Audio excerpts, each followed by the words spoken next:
శుక్లాంబరధరం విష్ణుం శశివర్ణం చతుర్భుజం ప్రసన్నవదనం ధ్యాయేత్ సర్వవిఘ్నోపశాంతయేత్. శృతిస్మృతిపురాణానాం ఆలయం కరుణాలయం నమామి భగవత్పాదశంకరం లోకశంకరం. గురుర్బ్రహ్మ గురుర్విష్ణు గురుర్దేవో మహేశ్వరః గురుర్సాక్షాత్ పరం బ్రహ్మ తస్మై శ్రీ గురవే నమః. ఈ ప్రేరణకు కారణమైనటువంటి గురుదేవులు బ్రహ్మశ్రీ చాగంటి కోటేశ్వరరావు గారి పాదపద్మాలకు సుభక్తిపూర్వకంగా నమస్కరిస్తూ అందరికీ కూడా శుభోదయం. విద్యాభ్యాసం పూర్తయిపోయిన తర్వాత ఆ శివగురువును నీవు గృహస్థాశ్రమాన్ని స్వీకరించి తల్లిదండ్రులను సేవిస్తూ చరితార్థం కావాల్సింది అని చెప్పి గురువుగారు అనుజ్ఞ ఇచ్చిన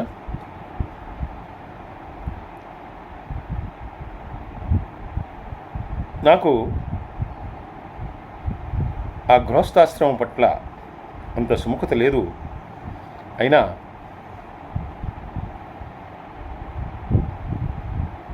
ముక్తికి మోక్షానికి మార్గం ఇచ్చేటటువంటి తురీయ ఆశ్రమాన్ని స్వీకరించాలని ఉంది. కానీ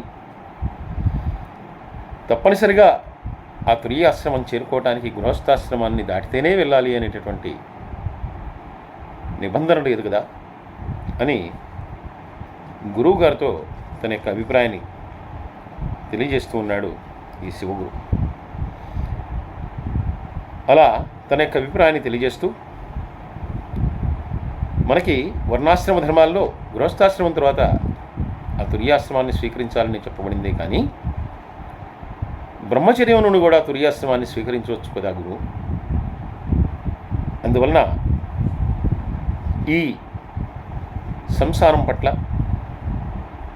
ఈ గృహస్థాశ్రమం పట్ల నాకెందుకో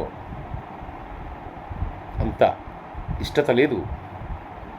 అందువల్ల ఇన్నాళ్ళు ఇన్ని సంవత్సరాలు మీకు ఎలా శుశ్రూష చేస్తున్నానో ఇదే పద్ధతిలో జీవితాంతం బ్రహ్మచర్యాన్ని పాటిస్తూ కృష్ణాజనాన్ని ధరించి అగ్నిహోత్రం చేస్తూ ఆ పలాశదండాన్ని ధరించి నేను మీకు శుశ్రూష చేస్తాను. అయినా మీరు నాకు పరమ వైరాగ్యాన్ని కప్పిపుచ్చి ఈ కర్మకాండని బోధిస్తున్నారు. వివాహం అనేటటువంటిది పితృదేవతలను తన యొక్క వంశాన్ని ఉద్ధరించుకోవడానికి మంచిదే. అయితే దృశ్యమానమైనటువంటివన్నీ కూడా నశించిపోయేటటువంటివి, కంటికి కనిపించేటటువంటివి ఏవి కూడా మాయమైపోయేటటువంటివే, నశించిపోయేటటువంటివే. అందువల్ల అంతేకాదు ఈ దృశ్యమానమైనటువంటి పదార్థాలన్నీ కూడా కొన్నాళ్ళ తర్వాత రోదన కలిగిస్తాయి, విరక్తిని కలిగిస్తాయి, యవగింపును కలిగిస్తాయి. సహధర్మచారిణిని పొందటం వలన యజ్ఞ యాగాది క్రతువులు చేయటానికి నాకు అర్హత వస్తుంది అన్నటువంటిది నిజమే. అయినా తప్పకుండా నాకు పుణ్యఫలాలే దక్కుతాయని చెప్పి చెప్పలేము కదా. ఎందుకంటే ఏ మాత్రం క్రియాలోపం ఉన్నా ఆ ఫలితం అనేటటువంటిది భిన్నంగా ఉంటుంది. అందువలన యజ్ఞ యాగాదులు చేసినా కూడా నాకు ఆ యజ్ఞ ఫలం అనేటటువంటిది అంత గొప్పగా దొక్కకపోవచ్చు. అంతేకాదు గృహస్థు కనుక దరిద్రుడైతే సంపదలను అంటే ఏమాత్రం ధనాన్ని కూడా వ్యయం చేసి ఎవరికైనా ఇంత భోజనం కూడా పెట్టలేనటువంటి స్థితిలో ఉంటే కనుక ఇంకా అతను ఏ రకంగా గొప్ప స్థాయిని పొందగలుగుతాడు. ఎందుకంటే గృహస్థాశ్రమంలో అతిథి సత్కారము, దానము, భోగము ఇవన్నీ కూడా పరమ ఉత్కృష్టమైనటువంటివి. ఇవన్నీ చేయలేకపోయినా కూడా పాపాన్ని పొందినటువంటి వాడు అవుతాడు. అంతేకాక గృహస్థ అయినటువంటి వాడు తన బంధువుల్ని, తన యొక్క సంతానాన్ని, తన యొక్క స్నేహితుల్ని వీరందరినీ సంతోషపెట్టడానికి అనేకమైనటువంటి వస్తువుని సేకరించడంలో, అది గృహం కావచ్చు, ధనము కావచ్చు, మరొక విలాస వస్తువు కావచ్చు, దానికోసం ఆ వస్తు సేకరణ కోసం చాలా తప్పిస్తూ ఉంటాడు. అది ఎప్పటికీ కూడా అయిపోయేటటువంటిది కాదు.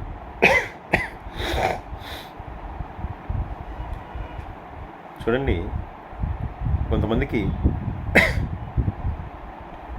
ఒక తల్లిదండ్రులని సంక్రమించింది కానీ, వారు స్వశక్తితో కూడబెట్టుకున్నది కానీ ఒక ఇల్లు ఉంటుంది. దానితో ఆగుతారా? ఆగరు. ఇద్దరు పిల్లలైతే మరొక ఇంటిని ఏర్పాటు చేసి ఇద్దరికీ చెరొకటి ఇవ్వాలి. ఒక కారు కొంటే దానికంటే మరింత ఖరీదైనటువంటిది మరొకటి కావాలి. ఇలా కోరికలు అనేటటువంటివి అంతు లేకుండా ఇప్పుడు కూడా వెంబడిస్తూనే ఉంటాయి. ఇలా వెంబడిస్తున్నటువంటి కోరికలతోటి, నిగ్రహించలేనటువంటి విషయ వాంఛలతోటి మానవుడు పరితపిస్తూ ఉంటాడు. వాటి వెనకాల పరిగెడుతూ ఉంటాడు. అలా పరిగెట్టి తనకి అలసట వచ్చింది అని తెలుసుకుని ఆ అలసిపోయిన చోట భగవంతుణ్ణి ధ్యానిద్దామని చెప్పో, భగవంతుణ్ణి గుర్తుకు తెచ్చుకునో ఆయన ప్రార్థించిన అప్పటికే జరగవలసినటువంటి ఆలస్యం జరిగిపోతుంది. అందువలన గురుదేవ, నాకు ఇటువంటి విషయ వాంఛల మీద మమకారం లేదు. అందువలన దయచేసి నా అభిప్రాయాల్ని, నా భావాల్ని కూడా మీరు విని ఆ రకంగా నాకు అనుజ్ఞ ఇవ్వండి అని చెప్పి తన యొక్క అభిప్రాయాలను చెప్తూ ఉన్నటువంటి సమయంలోనే శివగురు యొక్క తండ్రి అయినటువంటి విద్యాధిరాజు గారు గురుకులానికి వచ్చి గురువు గారిని కుశల ప్రశ్నలు అడిగారు. తన యొక్క పుత్రుడు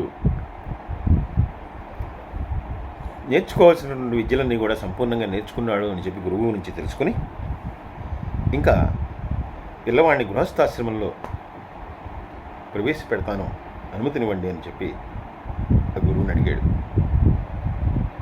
గురువు కోరుకున్నది అది, కానీ శిష్యుడే తన యొక్క అభిప్రాయాన్ని భిన్నంగా తెలియజేస్తూ ఉన్నాడు.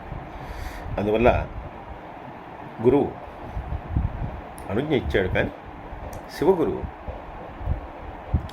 తాను ఏదైతే గురువుగారితో మనవి చేశాడో అదే విషయాన్ని తిరిగి తండ్రితో కూడా మనవి చేయాలని ప్రయత్నం చేసి ఆయనకి మనవి చేసిన ఆయన దానికి సుతారాము ఒప్పుకోక తప్పకుండా ఇంటికి రావాలని చెప్పి కోరాడు. ఇలా తండ్రి యొక్క బలవంతం మీద శివగురు ఇంకా తన యొక్క గృహానికి తిరిగి వెళ్ళిపోయాడు. వెళ్ళిన తర్వాత తన తల్లికి సాష్టాంగ ప్రమాణం చేశాడు. తల్లి ఎంతో ఆనందించింది. అనేక సంవత్సరాల తర్వాత మళ్ళీ కొడుకు తిరిగి వచ్చాడు. చాలా ఆనందించి కొడుకుని దగ్గరికి తీసుకుంది. ఇంకా ఈ శివగురు ఇలా ఇంట్లో ఉండిపోయాడు. తండ్రి, బంధువులు అందరూ కూడా గొప్ప పాండిత్యం, వేద వేదాంగాలన్నింటినీ కూడా అభ్యసించినటువంటి వాళ్ళే. అందువల్ల ఇంటికి వచ్చినటువంటి బంధువులని, అలాగే విద్యాధికులని అందరినీ కూడా ఒక విద్యాధికుడిగా, ఒక సంస్కారవంతుడిగా వారందరినీ కూడా సేవిస్తూ వారందరికీ సపర్లు చేస్తూ శివగురు అందరిలోనూ కూడా ఒక చక్కని బుద్ధి కుశలత కలవాడని, సంస్కారవంతుడని అందరిలో కూడా పేరు తెచ్చుకున్నాడు. తండ్రి గారు తన యొక్క కుమారుడు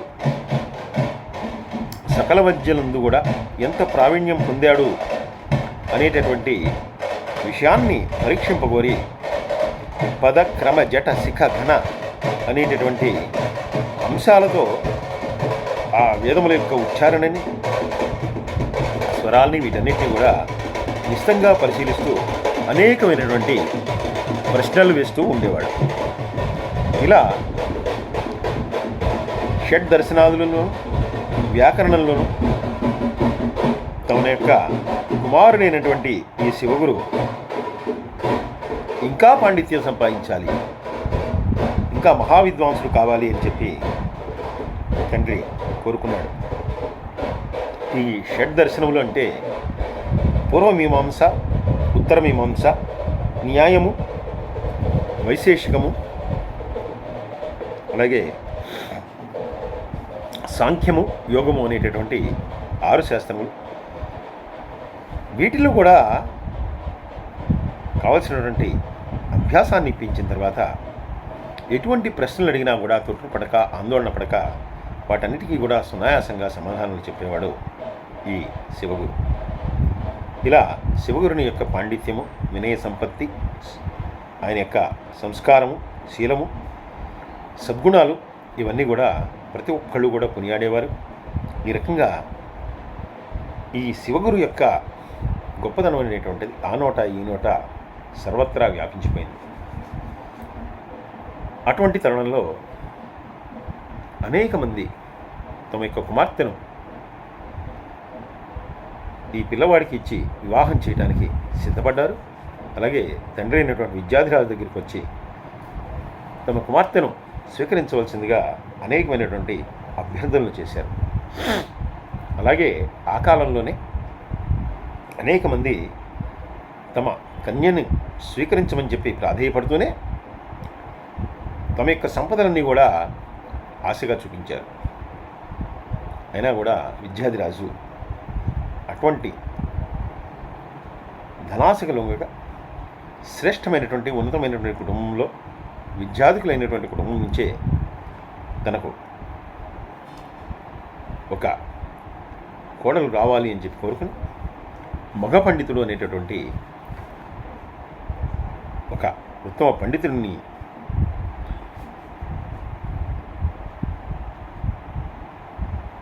ఆయన యొక్క కుమార్తె ఉన్నది అని చెప్పి ఈయన తెలుసుకున్నాడు. అదే సమయంలో ఆ మగ పండితుడు కూడా ఈ శివగురు గురించి ఆ నోట ఈ నోట విని ఉన్నాడు. ఈ శివగురు యొక్క తండ్రి అయినటువంటి విద్యాధిరాజు గారు తానే ఆ మగ పండితుడిని కలిసి ఆ కన్యని ఇవ్వాల్సిందిగా ఈయన కోరాడు. వెంటనే మగ పండితుడు మాత్రం వివాహం అనేటటువంటిది తమ ఇంట్లో జరగాలి అనేటటువంటి విషయాన్ని చెప్పాడు. అయితే అలా కాదు, వివాహం అనేటటువంటిది మా ప్రదేశంలో జరగాలి అని చెప్పి ఈ విద్యాధిరాజు కూడా పట్టుబట్టాడు. ఇప్పుడు ఆ మగ పండితుడు కూడా తన ఇంట కనుక ఆ కన్యాదానం జరిపిస్తే తాను మంచి ధనాన్ని కూడా ఇస్తానని చెప్పి కొంచెం లోపపెట్టినా దానికి ఏమాత్రం లొంగకుండా తాను తన ఇంట్లోనే ఈ వివాహం జరగాలి అని చెప్పి పట్టుబట్టాడు విద్యాధిరాజు.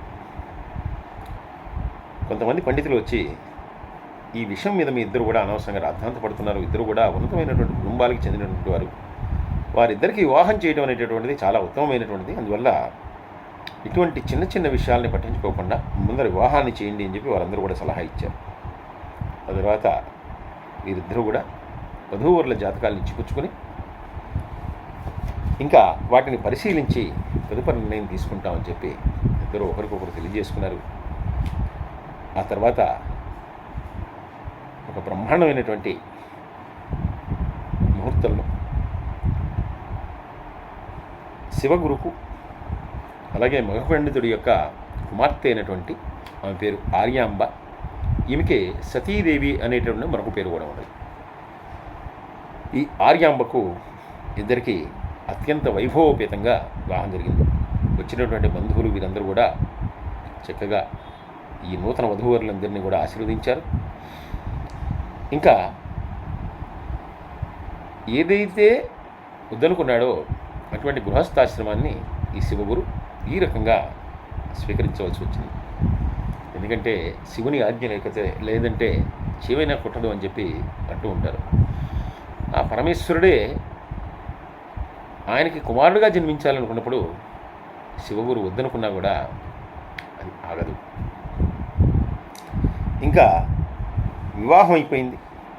వివాహం అయిపోయిన తర్వాత ఈ శివగురు చక్కగా గృహస్థాశ్రమాన్ని స్వీకరించి గార్హపత్య, ఆవహనీయ, దక్షిణాలనేటటువంటి 3 అగ్నుల చేత, త్రేతాగ్నుల చేత కూడా వేదోక్తంగా త్రేతాగ్నుల్ని చేసేవాడు.